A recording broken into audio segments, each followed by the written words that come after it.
Speaker, I ask unanimous consent to address the House for 5 minutes and to revise and extend my remarks. Without objection. Thank you, Mr. Speaker. Today I rise to recognize Anne Marie Kilcourse Wilson of Johnstown, Pennsylvania, an extraordinary woman. She passed away on February 19, 2013, at the all-too-young age of 47, following a brief and courageous battle with cancer. Mrs. Wilson could have been anyone's daughter, anyone's wife, anyone's mother, co-worker, employer, or fellow church member. She was extraordinary because she excelled in each of these roles. She was a woman for all seasons.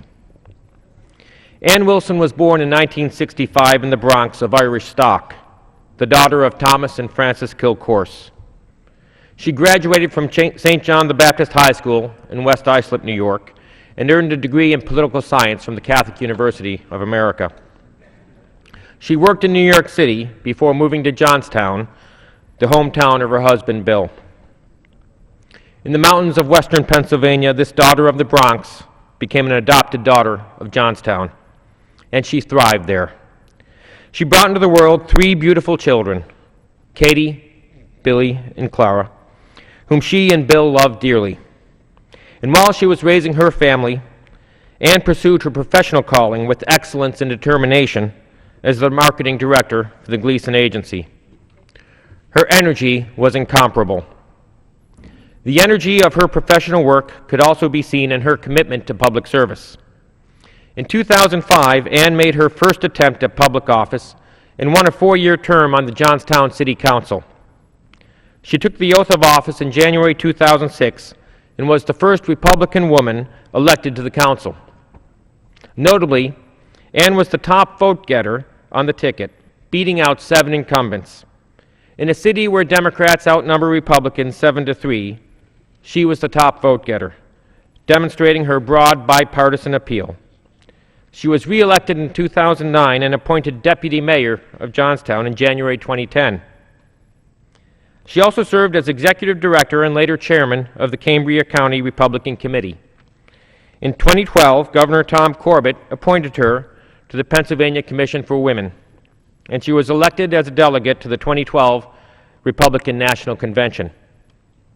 While her energy and professional accomplishments were remarkable, the 2 things that mattered most to her were her family and her church.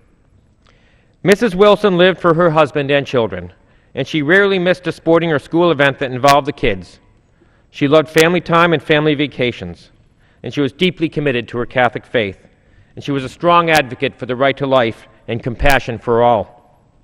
In a world and time given to cynicism and doubt, Anne Wilson stands out in stark contrast. She is a role model for excellence in family life, professional work, and community engagement. Indeed, she was full of passion for the things of life that really mattered. It is a privilege to stand here today to remember Mrs. Anne Wilson of Johnstown, Pennsylvania. Her family and Johnstown's loss is heaven's gain.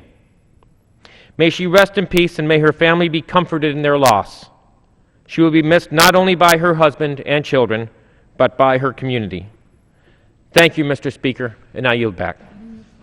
Gentleman yields back. The chair now recognizes the gentleman from Texas, Mr.